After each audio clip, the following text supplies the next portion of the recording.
education, entrepreneurial research, a public service approach to the fourth law, and building the library of the future. Another part of my background, I've been very fascinated with the squirrels that are on campus. These are the squirrels that we have where I'm from at the University of Michigan. And he climbed up my leg and got about here. What he was intending to do, I don't know, but I had my camera, and so that's good. So before we start, I would like to start with an exercise. Think about your library. Think about where you work. Think about maybe where you would like to work. And then take away all of your print volumes. And so you don't buy any more print, take away your shelves. And then all of the tables where the students work. Take those away as well. What do you have left?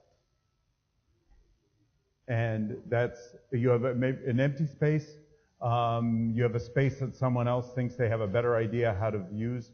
And this is the challenge that we faced a few years ago. And so, in order to think about the future, I found this quote that I think is really good. And I'm just going to read it, and I apologize. Business has always been subject to uncertainties and change.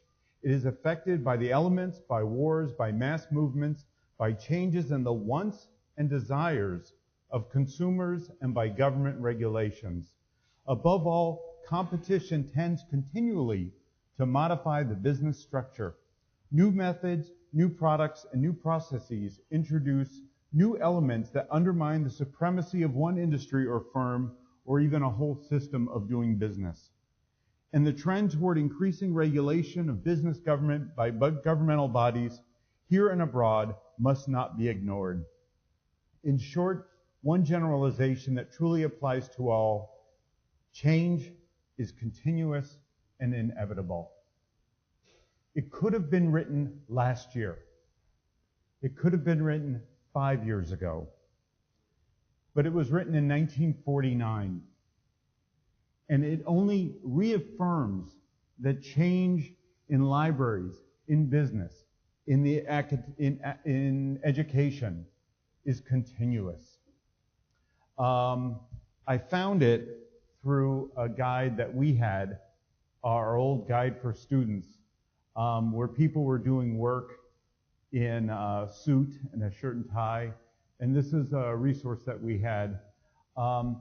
This is something that we tend to think of change as being a current thing. Change that you're living through is very different than change that others have lived through.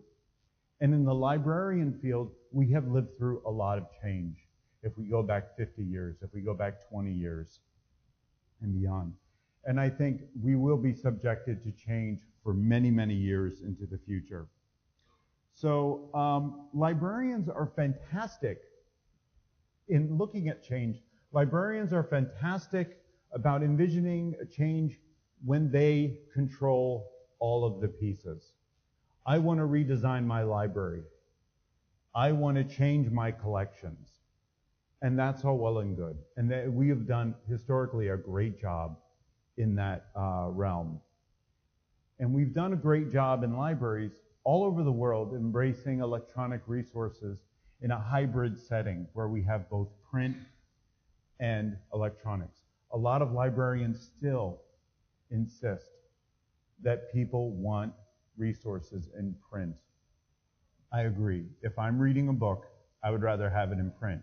If I'm using it as a reference, I would rather have it electronically. We all have phones that people believe can be used as a library. And it would be really good if you're looking up something. But if you're sitting there thinking and you're trying to actually read something, it becomes more challenging. These incremental changes can add up, certainly when pieced together. And so we have, that's actually the back of my son, my older son, who's multitasking with 3 screens and a Texas Instrument TI-84 calculator. So One of the challenges, though, that while there is this tremendous change, sometimes we're behind where our patrons want us to be. Our patrons will always be one step ahead of us. They'll always be asking for something a little different.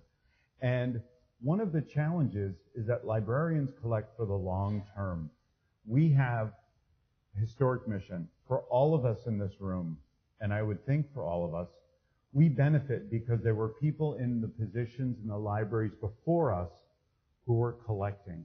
We saw some older books in the library here yesterday that are fantastic, important, and critical for the history of economics in India. And those books are very important to have. If we didn't have those, scholars would have a hard time. And so it becomes very, very challenging in taking on some project and roles that may not be in our ideal situation. It leads us to some strange combinations, like business students playing American football at the University of Michigan. So these are all some shots I've taken recently. So the change in libraries, I think, is more likely something that will be asked of us. Administrators walk around libraries and they don't see what we see.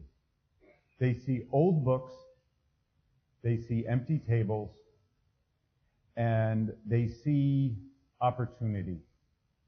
Now, you can find there are times, maybe not in the streets outside the Institute here, but there are times of day where it's quiet.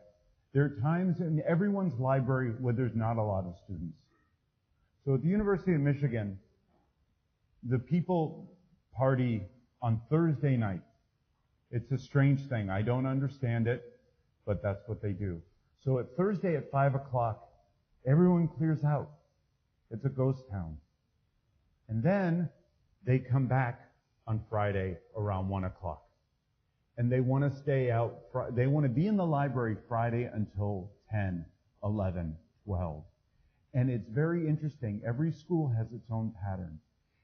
And if an administrator came to our library at Thursday at 5 o'clock, they would say, no one's here. Why are you using this space? And that's another challenge. What you see here is our old building. This was built in 1982. Actually, it kind of looks like it belongs on this campus. It was built as a library, 3 floors, and over the years we had lost a little bit of space here, a little bit of space there, and now we're just about a third of the 4th floor. We keep getting pushed out. So we know where the next stop is. So we don't want to go there. So are we ready to really embrace change and do what's being asked of us? So for many of our patrons, libraries are nothing more than waiting rooms. If we think about it, they're places to work, they're places to set up a computer, charge your laptop, charge your phone, and they're working with electronic resources, and they can do that at a coffee shop, they can do that in their apartment, they can do that in our library. I was, 2 weeks ago, I was in Atlanta, connecting on Delta, and I saw this guy just sitting there, reading on his phone. He didn't have a chair. He was very, very content laying on the floor. It was very clean, you can see. But he was very, very happy. And so if this is the dynamic of what our patrons want, then sometimes we have to really consider that they may be more malleable than we give them credit for. So that's a sort of way to introduce the topic. I want to talk about the 5 laws. This is something that every library school student in America understands, embraces. Books are for use. Every reader his or her book. Every book its reader. Save time of the reader.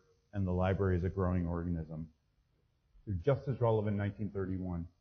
They're just as relevant today as they were in 1931. The 4th law, and this is a picture from a book that I got from the Hathi Trust because I didn't use any print because I'm lazy. It's often considered a technical services focused law. How do we organize? How do we arrange things? How do we make it easy to find books on? They think that's physics. And this is something that's very, very important.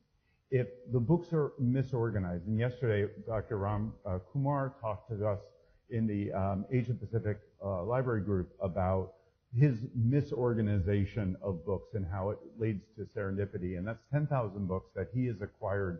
If it's 200,000 books that are at the library here, I think Anil would have a very unhappy staff because he'd spend all their time looking for books.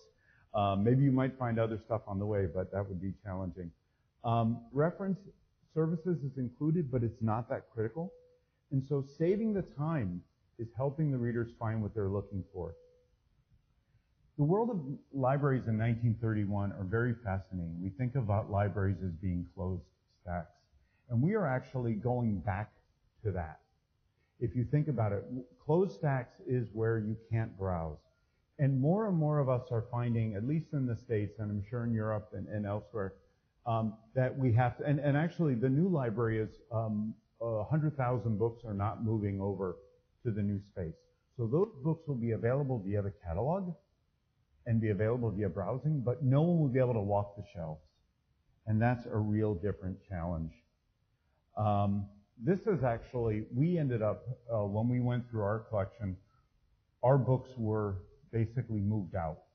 And we had a lot of books that were just basically duplicates of what other libraries had, and so we didn't keep them. So if collections are really well documented and described, things are, you do save certainly the time of the user. And I was actually looking at the catalog this morning at the library here at IIMA, and I was able to find what I was looking for very quickly. But I'm also a librarian, and that's one of our superpowers. So it's not only the way it's interpreted, it's the way he laid out his book. Reference services are available, but not as important. So what is the challenge of supporting business education and entrepreneurial research? The conundrum of business librarianship in the 21st century is a shift in what our students expect and what our students need and what we traditionally have been delivering. Business education, we were talking about it this morning, we're dominated by cases. Cases are very important, extremely important for learning the foundation, learning how things work.